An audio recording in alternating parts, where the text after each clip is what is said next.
Zombie Apocalypse.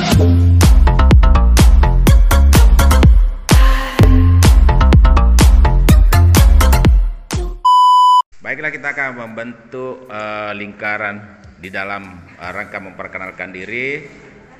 Jadi saya harapkan kita akan memperkenalkan diri dengan bergembira.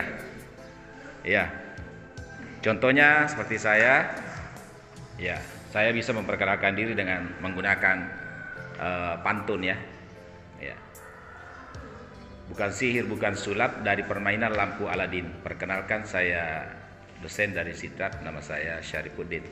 Oke, kita mulai memperkenalkan diri dengan gembira. Siapa yang akan memulai? Cungkan tangannya. Ya.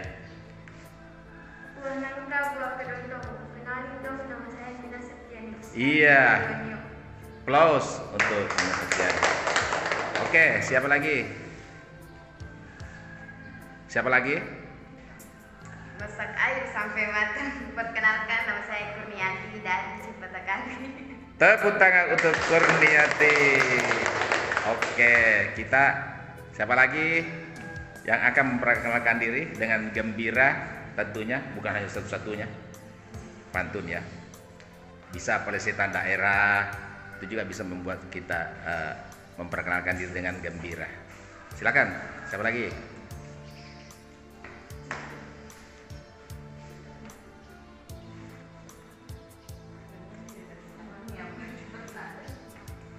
Siapa lagi akan memperkenalkan diri?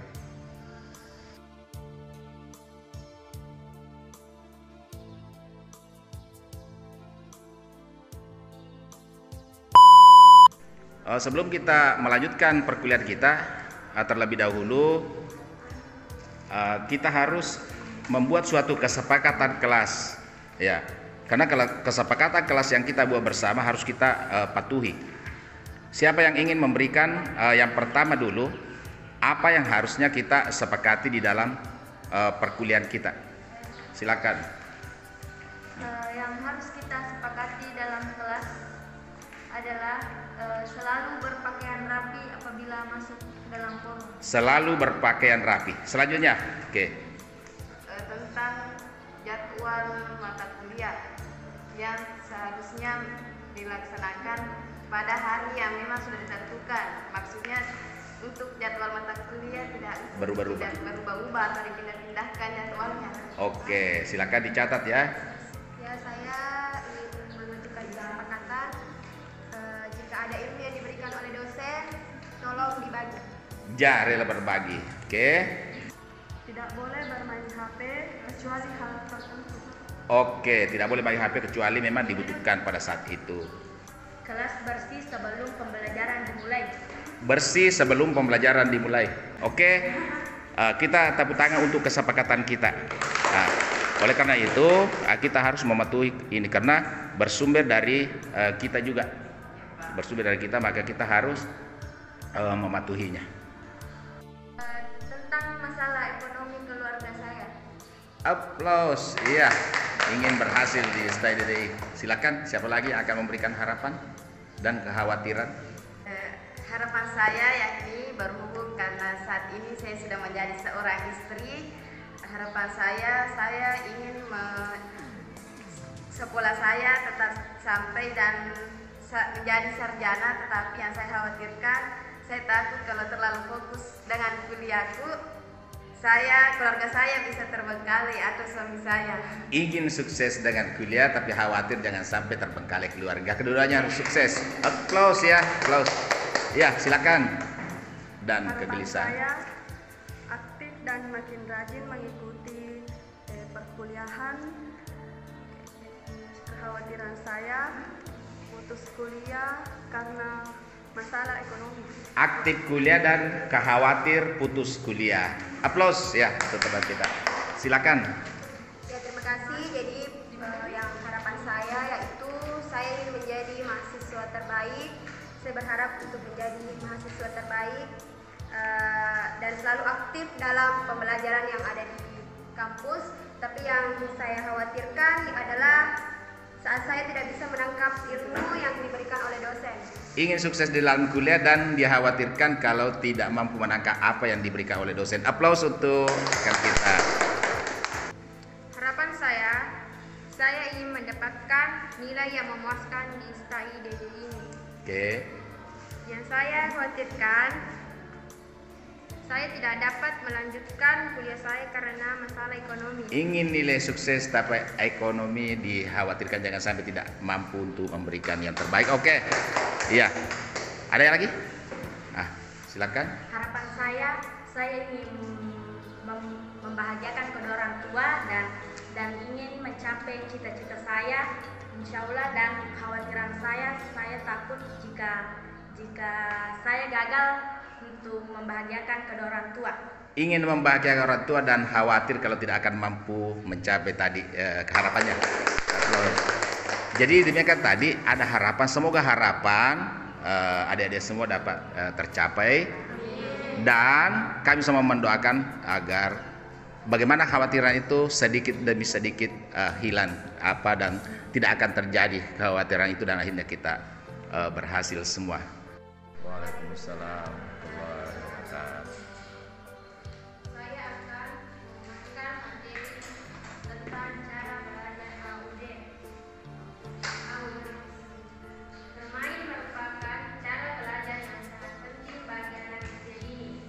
Sebagaimana telah dikemukakan di awal, anak usia TK berada pada tahapan operasional konkret.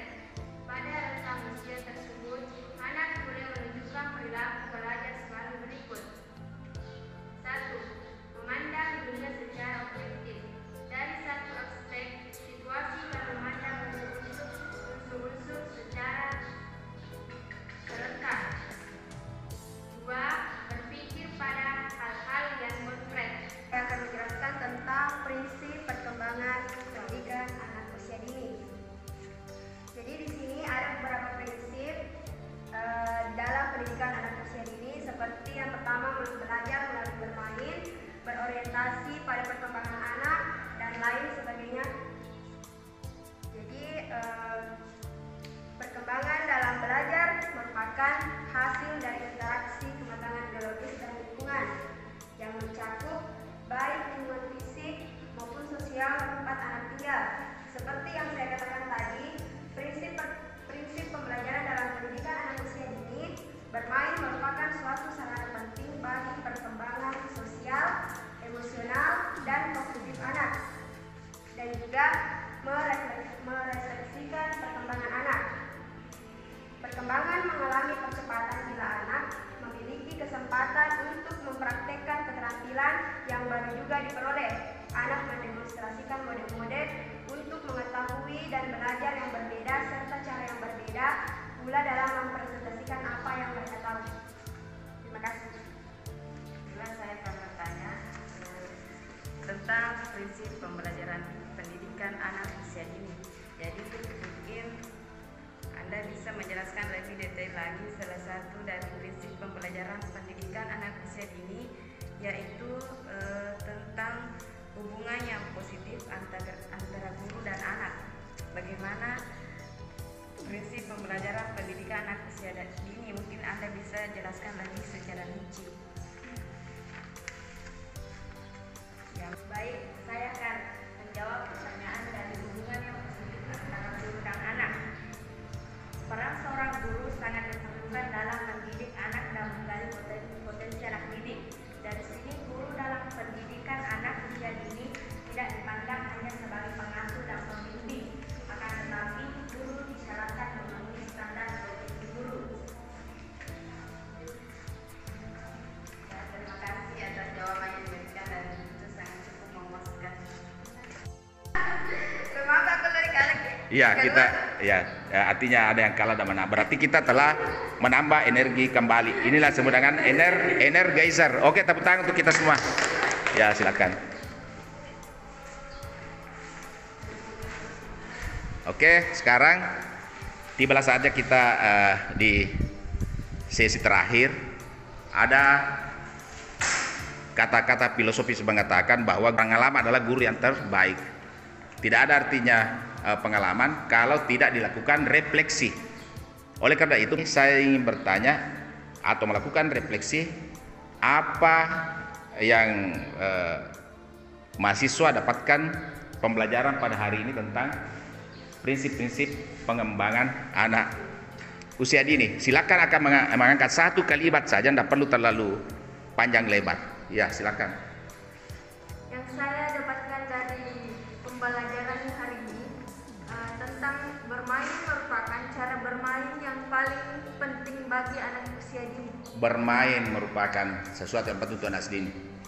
Yang saya dapatkan dari mata kuliah konsep dasar pendidikan anak usia dini, yakni pendidikan anak usia dini adalah jenjang pendidikan sebelum pendidik dasar yang merupakan suatu upaya pembinaan yang ditunjukkan bagi anak sejak lahir sampai dengan usia 6 tahun.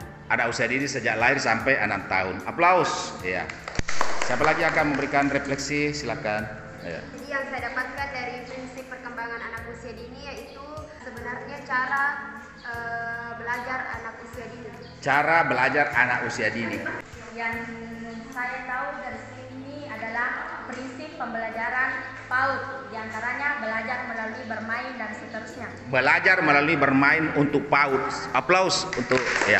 Ada lagi yang masih ingin memberikan refleksi? Saya pahami hubungan yang positif antara guru dan anak.